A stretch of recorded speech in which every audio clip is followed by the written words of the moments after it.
Ang nindot kayong balita lang unta kon ang kaning Pilipinas dili na kayo pero purti na putang pagkadaghana dire no iuli itong 2 milyones kapin purti na pong pagkadaghana karon ang bugtong ahensya nga nagkuan nga nag offer og trabaho kaning DepEd kani permanente man wa may gobernong napurdoy kay sige man ning pangubrag buhis.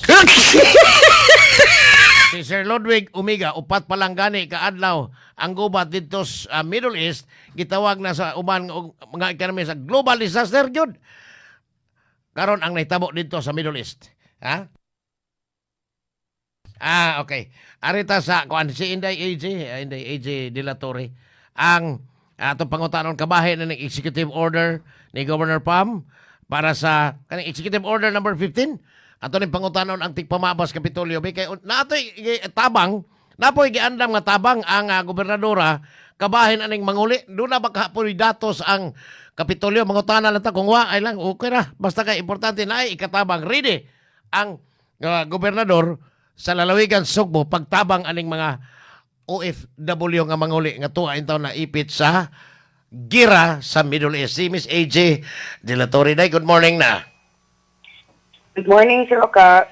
Morning, dahil padisturbo amin sa imuhang first minutes of duty. Tungod kay. Kaning, Wala problema, Sir Oka. ay, regards kong AJ, matod pa ni Aspo agaw na to. Dahil, palihog ko, naog na ay naakay datos lang, pila kabuok ang OFW to as Middle East. Kana lang kung naa, kay kagahapon pa mo na executive order ni Governor Pam. Og na ay datos, wala. Yeah. Dapat as of karon Sir Oka, mag-communicate, communicate sa ang instructions sa amo ni GovPam immediately after the emergency meeting yesterday. Gahapon. Was gahapon yun, pag-abot niya gikan Leyte. Sa RDC na meeting, ha? immediately, yes, katong niya. Ingon siya na para maka-communicate mi sa Department of Migrant Workers o sa OWA and then sa DFA pod para makakuha mi details kung pila ka bug OFWs ang naa dito karon including na pod ang katong OFWs na or katong mga Cebuanos na mulargahay unta. Sus, kaloy.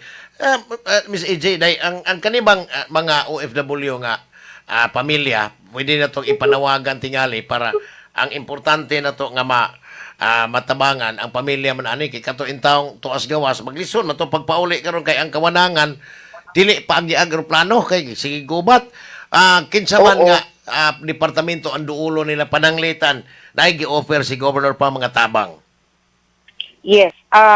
So karon Sir Oka mag-set up mi sa Kapitolyo o kanang OFW, Provincial OFW Assistance and Repatriation Desk. Okay. Very good. Yes. Ang PSWDO mo'y mag-set up ani. Also kami sa part sa PIO, karon na mo buhaton na natay hotline na pwede makatawag ang mga pamilya or ang OFWs. So karon na to na i-set up, mag-partner ta og laing kanang private na katabang na to paaring pag-set up og hotline atong private partners sa na mga telco. Pero kaning repatriation desk ang PSWDO mo'y magpadagan ani diha sa Kapitolyo.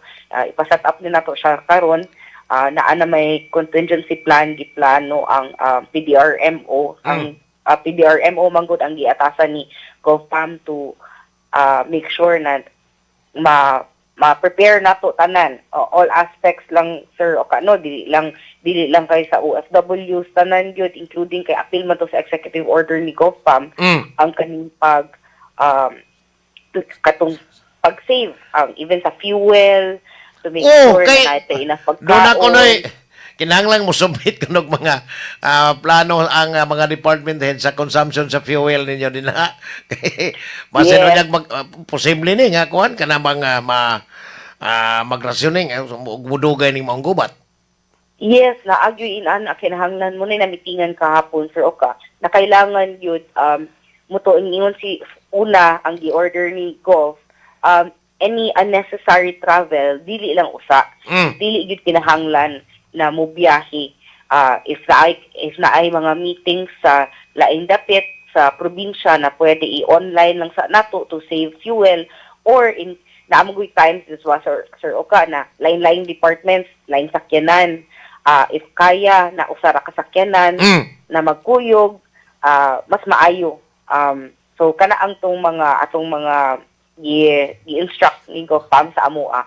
And then kailangan yun, yes, we have to come up with a contingency plan per office or a plan per office kung unsaon makasave og fuel kada opisina. Now, ari ko sa tabang sa Miss AJ dai kay ngano kanang giandam ninyo diha with Governor Pam, importante kayo ni kay kasayod man ta nga kaning mga allotee in town or kanang allotment ba sa mga dependency diri sa Pilipinas, in particular Cebu, Cebu province, sa jurisdiction ni Governor Pam, importante kayo ni kay every sweldo usahay gani na ako'y mga amigo ani nga ilan ang ipangutang daan ang alote wa pagani mo abot giutang mining ang ilang hinaguan din taon sa ilahang mga OFW, murag kuwang ba anam kay mangutang man wa man magsubra, but as to the plano unsa may posibleng immediate nga matabang kung do naman pagkakaron bisag wa pa magkuan na discuss na ba gahapon during the meeting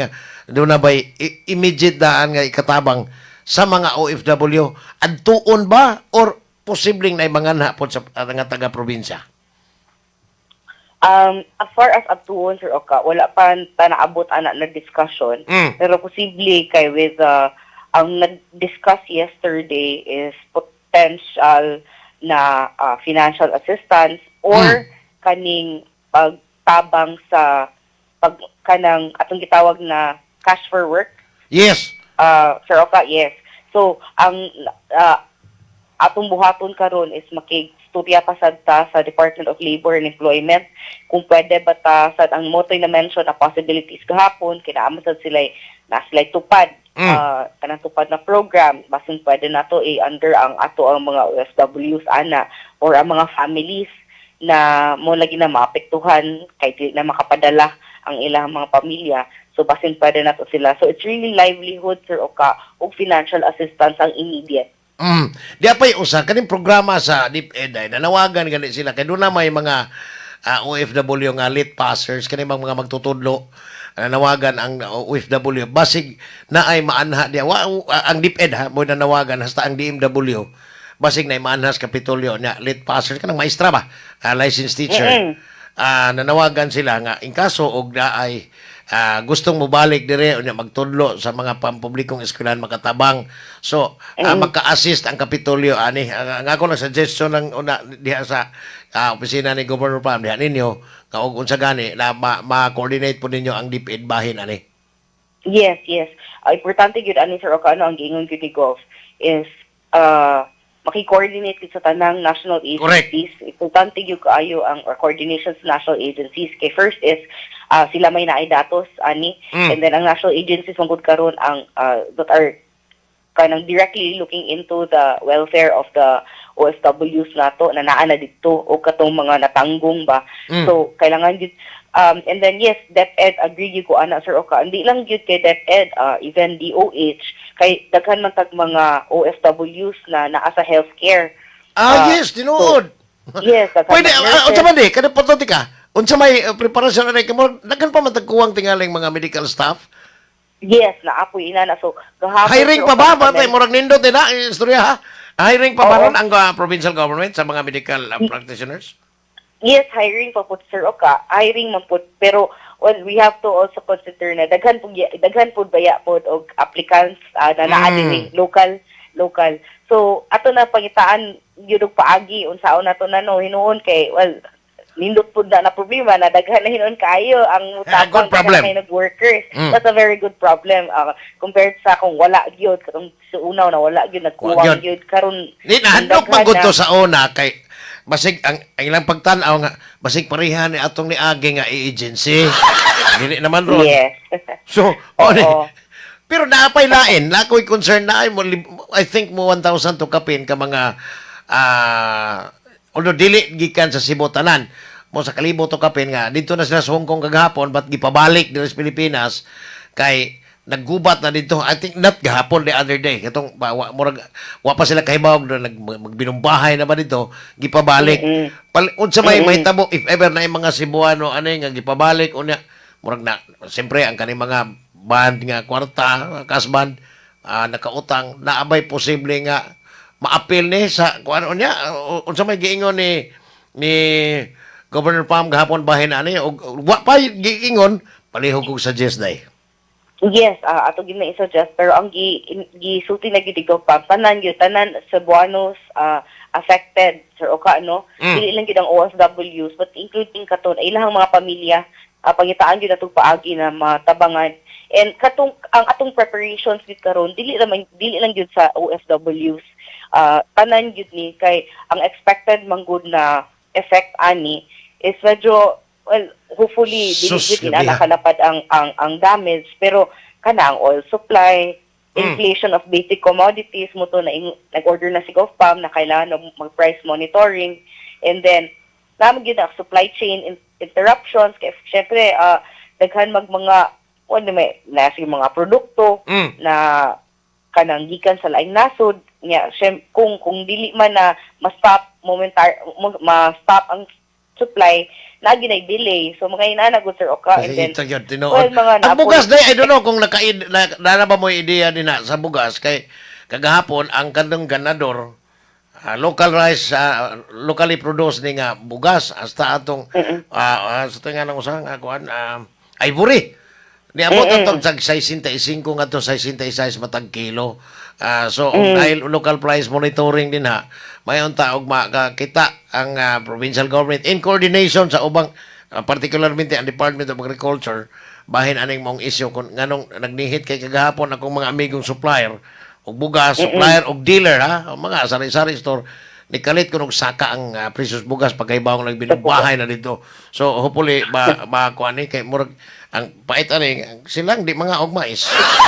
Maong yun sir Oka. Kasi atong itaon sa sir Oka no ang kanang sa prices but as far as supply is concerned sa rice, i-assure man ang Department of Agriculture that there's no shortage kay atuan local man yang atong rice. Yeah, tinuod pero mahal kayo. Mahal kayo. Mahal kasi aton na ipatan-aw sir Oka no pero another thing na atong mutong ipa-ensure pod ni GovPam na ipatan-aw na tanan aspect including kani ang mga siyempre turista di ba mga tourism nato syempre na may ubang unsa na moagi og like for example if you're coming from the United States moagi ka Pilipinas moagi man kag Dubai or in other countries so kana usa sa possible na maapektuhan kaning tourism nato so usa sa gitan-aw ni GovPam is tan-aw sa una to pagtabang na dili pod kaayo dako og epekto sa atong tourism sector. Daghanang epekto ani ay grabe kaayo but anyway dai magpaabot mi sa although kung di na kanamo mag-contact kasabot man mi sa inyohang kalisodias oras di kanamo mag-contact di ay mga balita nga masuwat sa mga newspapers including sa among mga reporters makuha na sa namo but importante gyud og malipay mi kung maka-contact mi ninyo kay taas kaayo ang maesplikar unya sa samang higayon mapasabot namo sa mga tigpaminaw pinagay po sa akong mga pangutana nimo. Wala gi problema sir Oka. Basta makalugar. 68 na ang kilo sa bugas sa ganador. Kani rice dealer man eh. Naman ni tindahan si Edmond. Ako ning kababata o ni body nako. 68 na ang ganador. Palihog ko ani day palihog makuan ni ninyo diha sa Office of the Governor Sige sir Oka ato ginay apil sa atong price monitoring sir Oka labi na gyud ang bugas. Palihog ko day. Salamat kayo sa time ha. May buntag ninyo. Daghang salamat sir Oka ug sa imong mga listeners. Thank you. Si Miss AJ De La Torre ang spokesman ni Governor Pambari 4. Ako tong invite si Governor ang bahin sa kung I don't know kung magkalugar ba kay baka mag-guest dire sa studio kay niingon to siya nga mingaw naman ko sa guesting ninyo eh.